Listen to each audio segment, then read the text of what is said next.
Matatapos na ang visa-free entry para sa mga turistang Pinoy sa Taiwan sa Hulyo. Bukas ang Taipei na i-renew ulit ito o gawing mas permanente. Pero may panawagan ito sa Pilipinas. Ang detalye sa agenda report ni George Cahiles mula sa Taiwan.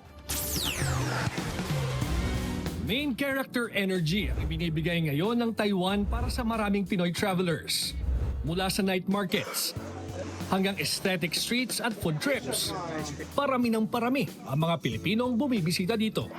Maraming turista ang dumadayo dito sa Jofen. Ito ay isang dating gold mining community na kinonvert nila into a tourist destination. Marami kayong mabibili ditong iba't ibang souvenirs, kagaya ng mga tea, mga kakanin at kung ano-ano pa ang pwede niyong ipasalubong sa inyong mga mahal sa buhay. Kasama sa mga nag-e-enjoy sa Taiwan ang magbabarkadang ito mula sa Maynila. Friendship goal nga sa kanila ang makabiyahe ng sama-sama, lalo pat malaking bagay ang pagiging visa-free ng Taiwan para sa mga Pinoy. I think very convenient at saka helpful din yung nila yung high speed na binibigay for the tourists for the 3-day unlimited pass. So kahit maligaw ka, High-speed train. kahit maligaw ka pwede ka mag-take ng unlimited for 3 days. I think yung shopping, less, talaga siya, a lot cheaper.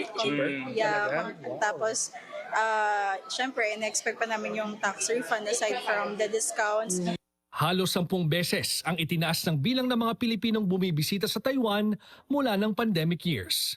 Nasa higit 200,000 Taiwanese tourists naman ang bumisita sa Pilipinas nitong nakaraang taon. Pero ang food trip at travel posts, maaaring makat short muna.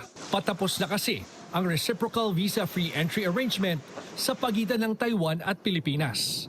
Nasa wishlist daw ng Taipei na maging mas permanente ang visa-free arrangement nila sa Pilipinas para hindi taon-taon itong nire-renew.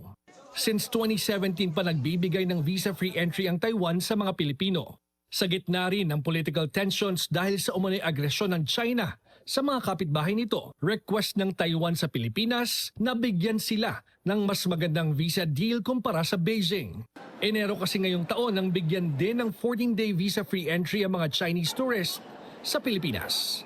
Ayon sa Taiwan Foreign Minister, kapag Taiwanese tourists ang bumibisita sa bansa, positive engagement daw ang dala ng mga ito, gaya ng investments at turismo. Ayon naman sa Department of Foreign Affairs, kasalukuyan pang nire-review ng mga kaukulang ahensya ng gobyerno ang visa-free entry arrangement para sa mga Taiwanese nationals na nakatakdang mag-expire sa June 30, 2026. Para sa agenda, George Cahiles, Billionaire News Channel.